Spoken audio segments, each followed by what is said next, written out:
मेरे प्रिय भाई और बहनों, हिंदी में एक बहुत सुंदर गीत है, स्पर्श कर हे स्वामी मेरे दिल को। बहुत सुंदर गीत है, आपने बार बार सुना है, स्पर्श कर हे स्वामी मेरे दिल को। हम जानते हैं हमारे मानवीय जीवन में स्पर्श का कितना बड़ा महत्व होता है। कुछ उदाहरण मैं आपके सामने रखता हूं। मान लीजिए एक छोटा सा बच्चा है, सो रहा है, अचानक जाग जाता है, उसकी माँ या कोई जाकर उसको स्पर्श करता है, वो पूरी तरह से फिर एक बार शांत होकर सोने लगता है। उसी तरह मान लीजिए आपका मित्र बहुत ज़्यादा दुखी है कि उसकी माँ गुजर गई, आप उसका हाथ थाम लेते हैं, वो शांत होता है, मौन हो जाता है, उसको सांत्वना का अनुभव होता है। हमारे मानवीय जीवन में स्पर्श का कितना बड़ा महत्व है। इंसान के स्पर्श के द्वारा कितना बड़ा जादू होता है, हम सभी जानते हैं। अगर मनुष्य के स्पर्श से इतना बड़ा जादू होता है, अगर मनुष्य के स्पर्श में इतनी बड़ी शक्ति होती है, तो प्रभु के स्पर्श में कितनी बड़ी शक्ति होगी। यीशु को छूने से और यीशु हमें छूने से हमारे अंदर कितनी बड़ी शक्ति आ सकती है, इसका कोई अंदाज नहीं है। सुसमाचार में हम पढ़ते हैं कि प्रभु यीशु रोगियों को स्पर्श करते थे।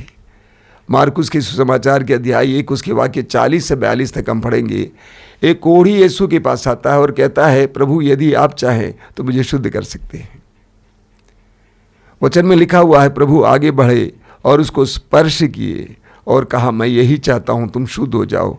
उसी क्षण उसका कोढ़ दूर हो गया, वो पूरी तरह से शुद्ध हुआ, पवित्र हुआ, चंगा हुआ। हालेलुया, हालेलुया, हालेलुया, हालेलुया,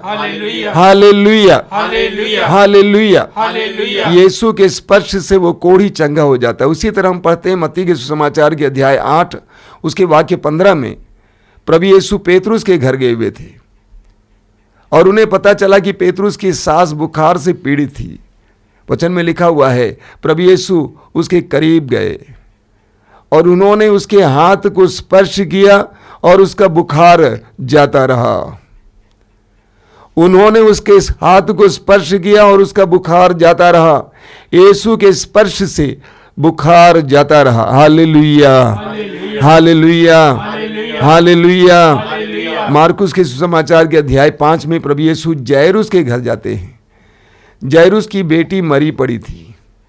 वाक्य 41 में हम पढ़ते हैं कि प्रभु यीशु उसके करीब गए और प्रभु यीशु ने उस बेटी के हाथ को पकड़ लिया और कहा, तालिथा कुम, ओ बेटी मैं तुम्हें आदेश देता हूं, उठ खड़ी हो जाओ।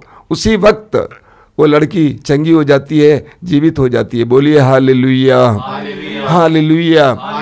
यीशु के स्पर्श से, ईश्वर के स्पर्श से मनुष्य के जीवन में चमत्कार और चिन्ह प्रकट होते हैं। आप पढ़ेंगे लूकस के सुसमाचार के अध्याय 6 वाक्य 19 में, लोग यीशु को स्पर्श करने का प्रयत्न करते थे क्योंकि यीशु के शरीर से शक्ति निकलती थी और सब रोगियों को चंगा करती थी।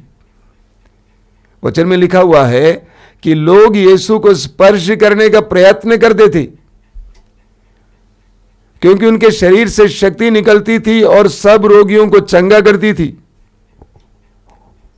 लोग यीशु को स्पर्श करने का प्रयास करते थे, प्रयत्न करते थे। मार्कुस के सुसमाचार के अध्याय 6 उसके वाक्य 56 में आप पढ़ेंगे कि लोग भी रोगियों को ले आकर जहां से प्रभु यीशु गुजरते थे वहां पर रख देते थे और यीशु से अनुनय विनय करते थे कि उनको यीशु को स्पर्श देने दें, उनको स्पर्श करने दें, क्योंकि जितनों ने उसको स्पर्श किया वे सभी चंगे हो गए। हालेलुया, हालेलुया, हालेलुया, हालेलुया।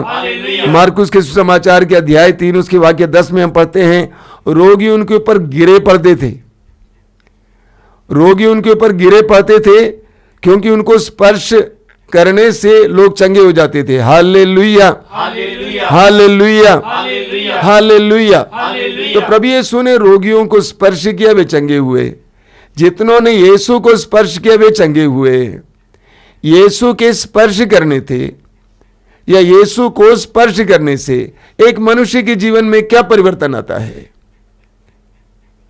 यीशु को स्पर्श करने से या यीशु के स्पर्श करने से एक मनुष्य के जीवन में क्या परिवर्तन आता है। मैं एक छोटा सा उदाहरण देता हूं। बिजली का तार है, जिंदा तार है। अगर बिजली के जिंदे तार को दूसरे तार से जोड़ा जाए तो उस जिंदे तार से बिजली का प्रवाह होता है, पंखे चलने लगते हैं, बत्ती जलने लगती है, मशीनें चलने लगती हैं। उसी तरह यीशु के स्पर्श से हमारे जीवन में चमत्कार और चिन्ह प्रकट होते हैं। मार्कुस के सुसमाचार के अध्याय 5 बहुत सुंदर उदाहरण आपने सुना है, बार बार उसको पढ़ा है। मार्कुस अध्याय 5 वाक्य 25 से हम पढ़ते हैं, एक नारी थी जो 12 वर्षों से रक्तस्राव से पीड़ित थी। एक नारी जो 12 वर्षों से रक्तस्राव से पीड़ित थी, सभी वैद्यों ने छोड़ दिया था उसको। वैद्यों पर वैद्य बदलने से उसकी स्थिति और बिगड़ती जा रही थी। उसके पास कोई संसाधन नहीं था, कोई पैसा नहीं था। उस समय उसने विश्वास किया, यदि मैं यीशु नाज़री के कपड़े के पल्ले को छू लूंगी तो मैं चंगी हो जाऊंगी। उसके मन में यह विश्वास दृढ़ होता गया और उसने तय किया कि मैं यीशु नाज़री के कपड़े के पल्ले को छू लूंगी और मैं चंगी हो जाऊंगी। और उस विश्वास के साथ वो नारी आती है, भीड़ को चीर कर वह यीशु के करीब पहुंच जाती है। वह भीड़ को चीर कर यीशु के करीब पहुंच जाती है, जैसा कि उसने विश्वास किया। यीशु के कपड़े के पल्ले को छू लेती है, पल भर में वो चंगी हो जाती है। Hallelujah, hallelujah, hallelujah, hallelujah, hallelujah. यीशु के स्पर्श करने से, यीशु को स्पर्श करने से हमारे जीवन में चमत्कार और चिन्ह प्रकट होते हैं। वो सुंदर गीत आप बार बार गाते हैं। वो सुंदर गीत है, तेरे बंदे तुझे छूना चाहते हैं, आजा यीशु राजा। तुझे छूने से शक्ति मिलती है, तुझे छूने से शांति मिलती है, तुझे छूने से आनंद मिलता है, तुझे छूने से आत्मा मिलता है। मेरे प्रिय बंधुओं, मेरे प्रिय भाइयों और बहनों, हम विश्वासियों को यीशु को छूने के लिए आतुर होना चाहिए। हम विश्वासियों को यीशु को छूने के लिए आतुर होना चाहिए। इस बात का ख्याल कीजिए, जिस समय उस नारी ने यीशु के कपड़े के पल्ले को छुआ, उसी वक्त उसे चंगाई मिली। सोचने से नहीं, केवल विश्वास करने से नहीं, बल्कि उस विश्वास को व्यक्त करने से, स्पर्श करने से उसको चंगाई मिली। हम विश्वासियों को यीशु को छूने की आवश्यकता है। यीशु को छूने की आवश्यकता है। वचन में क्या लिखा हुआ है? सभी लोग यीशु को स्पर्श करने का प्रयत्न करते थे। हमारे आध्यात्मिक जीवन में यीशु को स्पर्श करने की एक इच्छा उत्पन्न होनी चाहिए। यीशु को छू लूंगा, यीशु को छू लूंगा, मेरी जिंदगी में परिवर्तन आएगा। यीशु को छूंगा, यीशु को छूंगी। कैसे हम यीशु को स्पर्श कर सकते हैं? सबसे पहले विश्वास के द्वारा। सबसे पहले विश्वास के द्वारा। हमारे विश्वास को तीव्र करने की जरूरत है। अंग्रेजी में मैं कहूंगा sharpen your faith, sharpen your faith. अपने विश्वास को और तीव्र बनाने की जरूरत है। उस नारी का उदाहरण लीजिए। वचन में लिखा हुआ है, उस नारी ने जाकर यीशु को स्पर्श किया। वचन में हम पाते हैं कि यीशु को यह महसूस हुआ, उनके शरीर से शक्ति बह रही है। यीशु को महसूस हुआ कि उनके शरीर से शक्ति बह रही है, और यीशु ने शिष्यों से पूछा, किसने मुझे छुआ? शिष्यों ने कहा, गुरुवर, भीड़ आपके ऊपर गिरी पड़ रही है, आप ये कैसा सवाल करते हैं, किसने आपको छुआ? यीशु का सवाल बिल्कुल स्पष्ट है, किसने मुझे छुआ? भीड़ यीशु के ऊपर गिरी पड़ रही थी, लेकिन उसमें से एक नारी ने अपने विश्वास की उंगली से यीशु को छुआ। हमें अपने विश्वास को और तीव्र करने की जरूरत है। मैं जानता हूं कि हम बहुत सारी प्रार्थनाएं करते हैं, कई कार्य करते हैं, चर्च जाते हैं, गिरजाघर जाते हैं, आश्रम जाते हैं, प्रार्थना करते हैं, वचन पढ़ते हैं। ये काफी नहीं है। हमें अपने विश्वास को और तीव्र करने की जरूरत है। एक दृढ़ विश्वास, उस नारी की तरह विश्वास जिसने कहा कि यदि यीशु नाजरी के कपड़े के पल्ले को मैं छू लूंगी मैं चंगी हो जाऊंगी। एक ऐसा दृढ़ विश्वास होना जरूरी है। उसने अपने विश्वास को तीव्र किया। इस विश्वास के सहारे हम प्रभु को स्पर्श करेंगे। बोलिए hallelujah, hallelujah, hallelujah, hallelujah, hallelujah, hallelujah. दूसरा है यीशु को स्पर्श करने का दूसरा तरीका, प्रार्थना, गहरी प्रार्थना। मैं जानता हूं कि आपको बहुत सारी प्रार्थनाएं करने की आदत है, अलग अलग विनतियां करने की आदत है। अच्छी बात है, करनी भी चाहिए, लेकिन हमारी प्रार्थना को और गहरी होनी चाहिए। यीशु को स्पर्श करने योग्य प्रार्थना, प्रवक्ता ग्रंथ के अध्याय 35 उसके वाक्य 20 में आप पढ़ेंगे, जो सारे हृदय से प्रभु की सेवा करता है उसके बारे में लिखा हुआ है, उसकी प्रार्थना मेघों को चीरकर ईश्वर के पास पहुंच जाती है। उसकी प्रार्थना मेघों को चीरकर प्रभु के पास पहुंच जाती है। हमें अपनी प्रार्थना को और गहरी बनाने की जरूरत है। विश्वासपूर्ण प्रार्थना और गहरी प्रार्थना। योहन के सुसमाचार के अध्याय 4 उसके वाक्य 24 में प्रभु यीशु कहते हैं, आत्मा और सच्चाई की प्रार्थना। और मैं आपको बताता हूं, जब आपकी प्रार्थना आत्मा और सच्चाई से परिपूर्ण है, प्रभु कार्य करने लगते हैं। आपने प्रभु को स्पर्श किया है। मेघों को चीरकर प्रभु के अनुग्रह के सिंहासन तक पहुंचने वाली प्रार्थना एकाग्र, तीव्र, गहरी प्रार्थना, तब हम यीशु को स्पर्श कर पाएंगे। Hallelujah, hallelujah, hallelujah. तीसरा है परोपकार। परोपकार के द्वारा हम प्रभु को स्पर्श करते हैं। मदर तेरेसा ने गरीब से गरीब लोगों की सेवा की, गरीब से गरीब लोगों की सेवा की। और मदर तेरेसा ने उन गरीब लोगों की सेवा के दौरान उनके शरीर में यीशु को ही स्पर्श किया। मत्ती के सुसमाचार के अध्याय 25 वाक्य 40 पर भी यीशु कहते हैं, इन भाइयों में से छोटे भाइयों में से किसी एक के लिए तुमने जो कुछ किया तुमने मेरे लिए किया। जब हम गरीबों की सेवा करते हैं, उनके द्वारा हम प्रभु की सेवा करते हैं, प्रभु को स्पर्श करते हैं।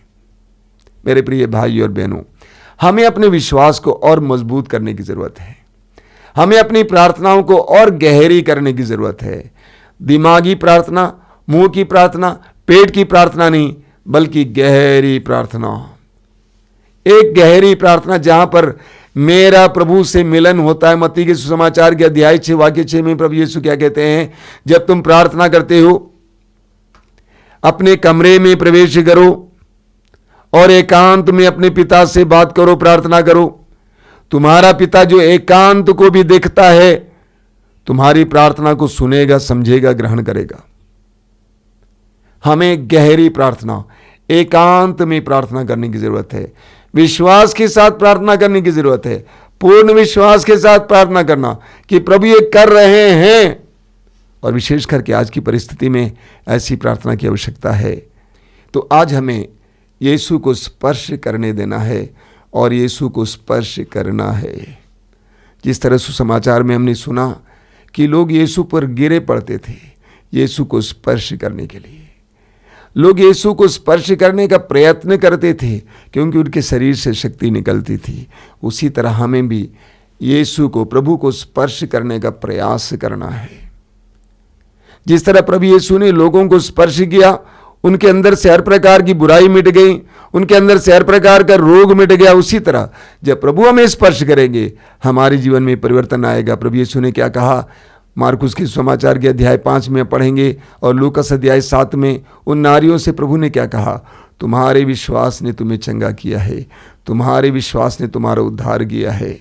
आइए हम प्रार्थना करें। अपने हृदय और मन को खोलिए। यीशु के स्पर्श से, यीशु को स्पर्श करने से हमारे जीवन में चमत्कार हो सकते हैं। हमारी परिस्थितियां बदलेंगी। उस कोढ़ी को स्पर्श करने से कोढ़ी के शरीर का सारा कोढ़ मिट गया। यीशु के स्पर्श के द्वारा आप बदल जाएंगे।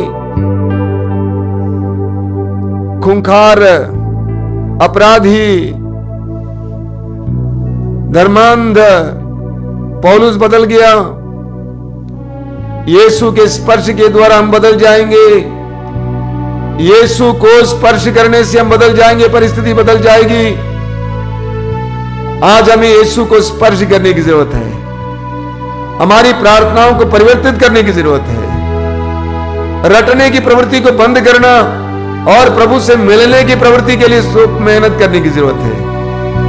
यूहन्ना के समाचार के अध्याय 15 वाक्य 5 में प्रभु कहते हैं, मैं दाखलता हूं और तुम डालियां हो। जो डाली मुझ में रहती है और मैं जिसमें रहता हूं वही बहुत फलती है। यीशु को जुड़ने से, यीशु से जुड़ने से, यीशु को स्पर्श करने से आपकी जिंदगी परिवर्तित हो जाएगी। प्रार्थना कीजिए, आज हृदय खोलकर प्रार्थना कीजिए कि प्रभु मुझे स्पर्श कर, प्रभु मुझे स्पर्श कर। प्रभु मैं तुझे छूना चाहता हूं, क्योंकि मैं जानता हूं कि तुझे छूने से मेरी परिस्थितियां बदलेंगी। तुझे छूने से मुझे शक्ति मिलेगी, शांति मिलेगी, मुझे चैन मिलेगा, मुझे स्वास्थ्य लाभ मिलेगा। यीशु मुझे छूने के लिए कृपा दीजिए। मुझे गहरा विश्वास दीजिए, दृढ़ विश्वास दीजिए, तीव्र विश्वास दीजिए। मुझे गहरी प्रार्थना दीजिए। प्रार्थना के द्वारा तुझे स्पर्श करने की कृपा दीजिए। मुझे तुझे दूसरों में देखने की कृपा दीजिए। गरीब से गरीब लोगों में, दुखियों में तुझे देखने और तुझे स्पर्श करने की कृपा दीजिए। यीशु मैं तुझे छूना चाहता हूं। I want to touch you Lord. मैं तुझे छूना चाहता हूं। मुझे छू दे यीशु। जब तू मुझे छुएगा मैं परिवर्तित हो जाऊंगा। मुझे छू दे यीशु, मुझे छू दे यीशु। धन्यवाद यीशु, तेरी स्तुति, तेरी आराधना, तेरी महिमा।